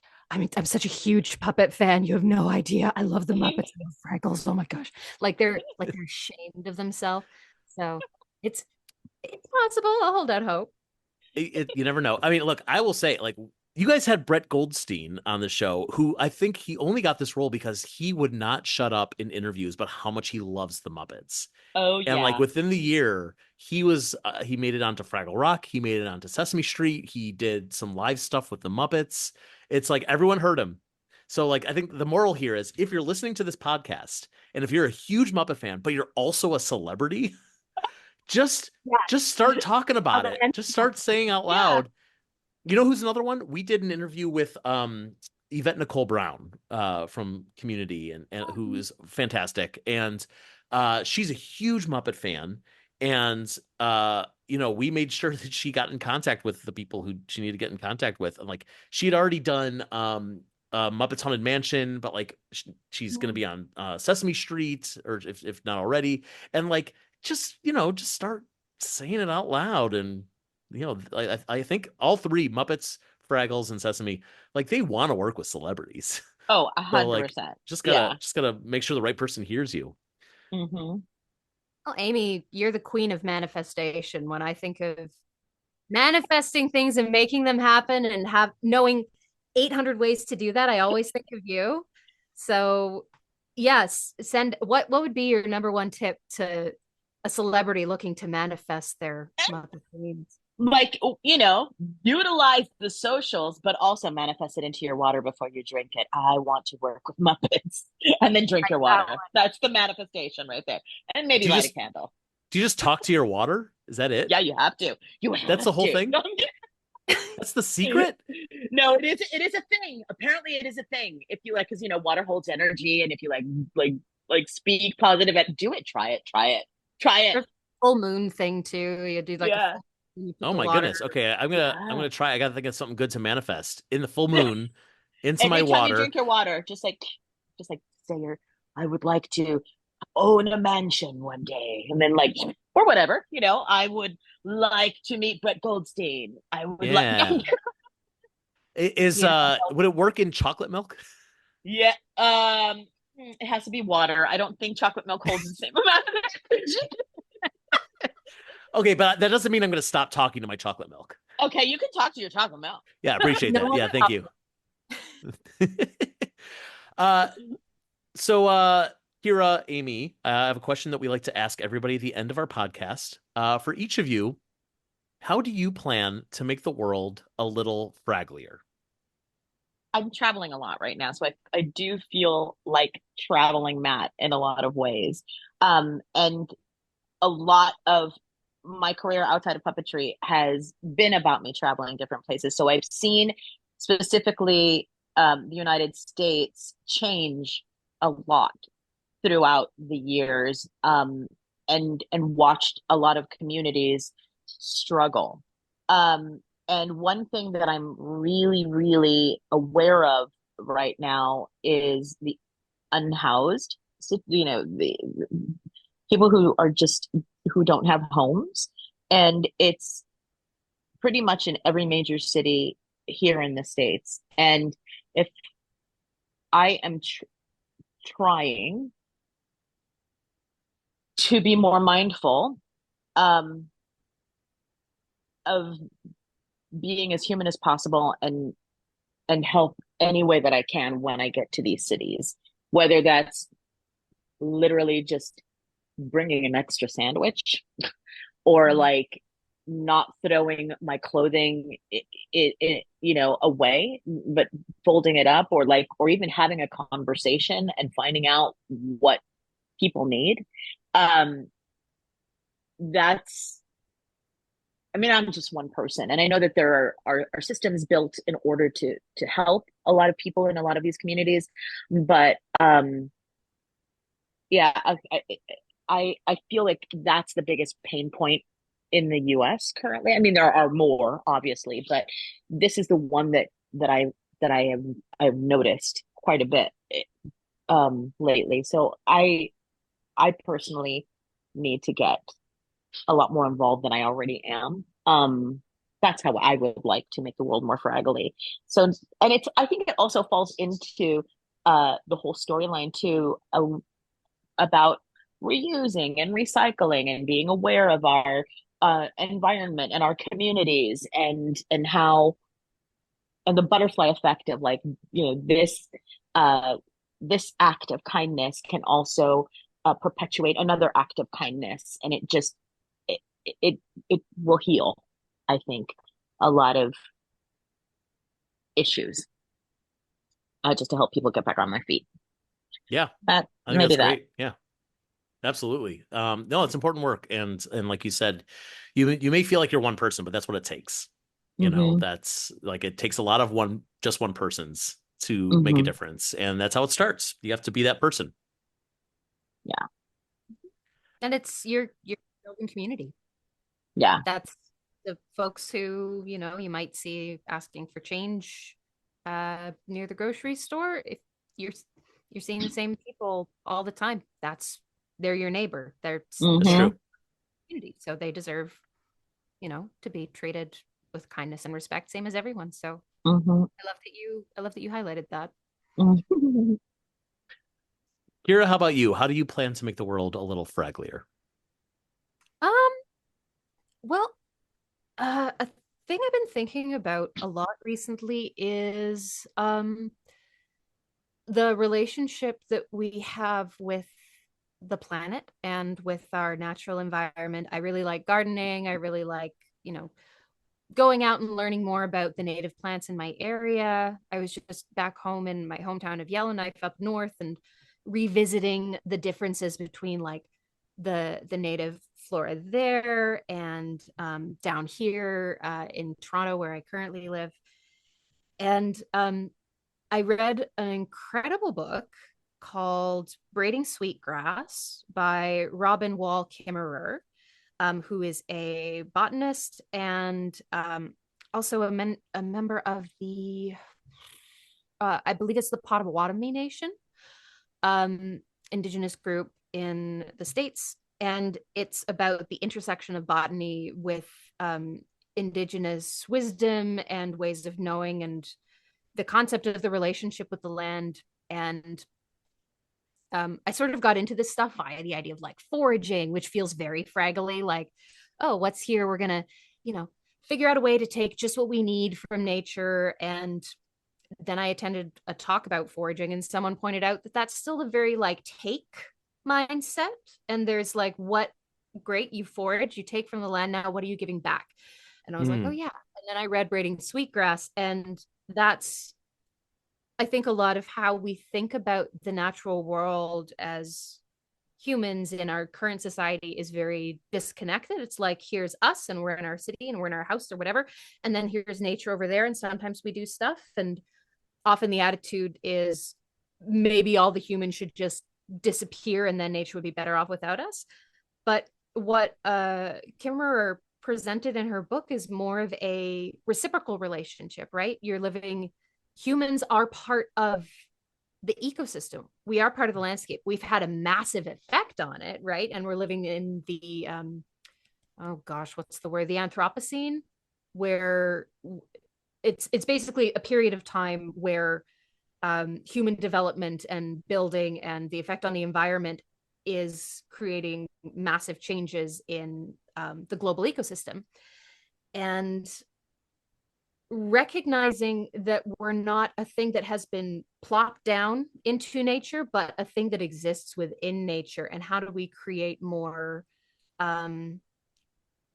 stewardship of the land around us? What are we doing to give back to the planet? What gifts does the planet give us? What gifts can we give the planet back? And I think just because the ecological messages in Fraggle Rock are so strong, and the connections to the rocks and the water and the plants are all so rich in that world, that's my very woo sort of thing that I've been thinking about and feeling a lot lately as I go out in the world and know what plants are coming up through the sidewalk and which ones are meant to be here and which ones have come from other places and are creating problems, which ones are going to, if you have a little cut, will slow the bleeding faster.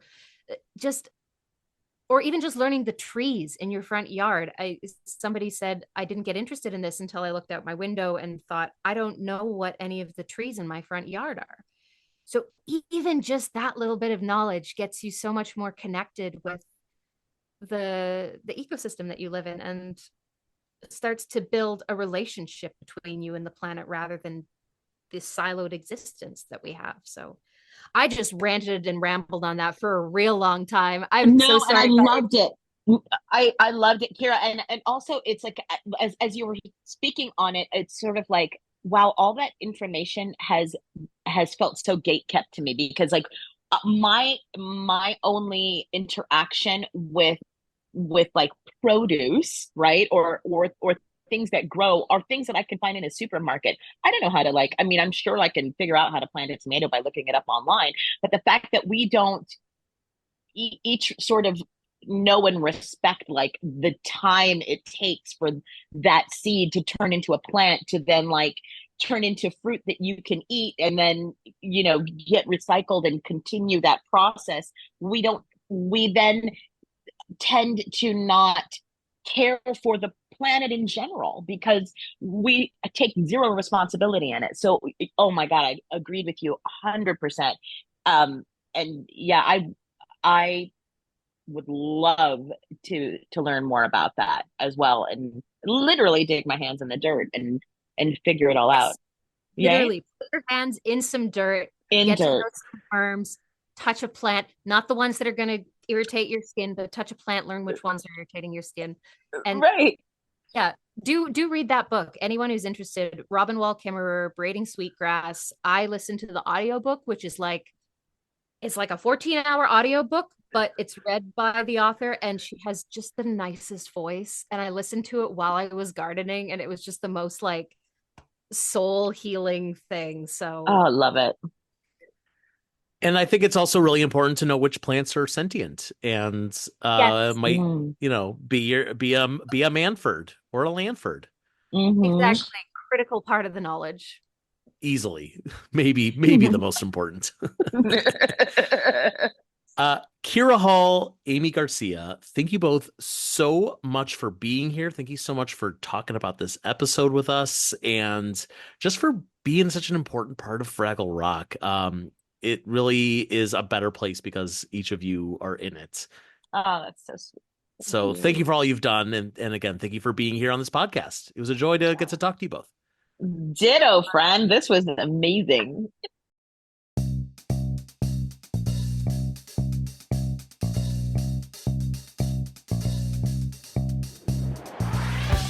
Fraggle Talk, the unofficial Fraggle Rock podcast, is brought to you by toughpigs.com. Produced, written, and hosted by Joe Hennis. Fraggle Talk art by Dave Hulteen Jr. Fraggle Rock mark and logo, characters, and elements are trademarks of the Jim Henson Company, all rights reserved. Transcripts provided by Caitlin Miller. Fraggle Rock theme song, written by Philip Balsam and Dennis Lee, is used with permission. Special thanks to the Jim Henson Company, Apple TV Plus, and the entire Fraggle Rock Back to the Rock family.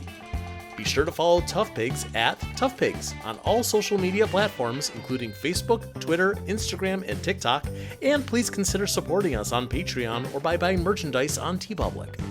For more Fraggle podcast fun, listen to Fraggle Talk Classic on your favorite podcast app. Thanks for listening, and we'll see you next time down at Fraggle Talk.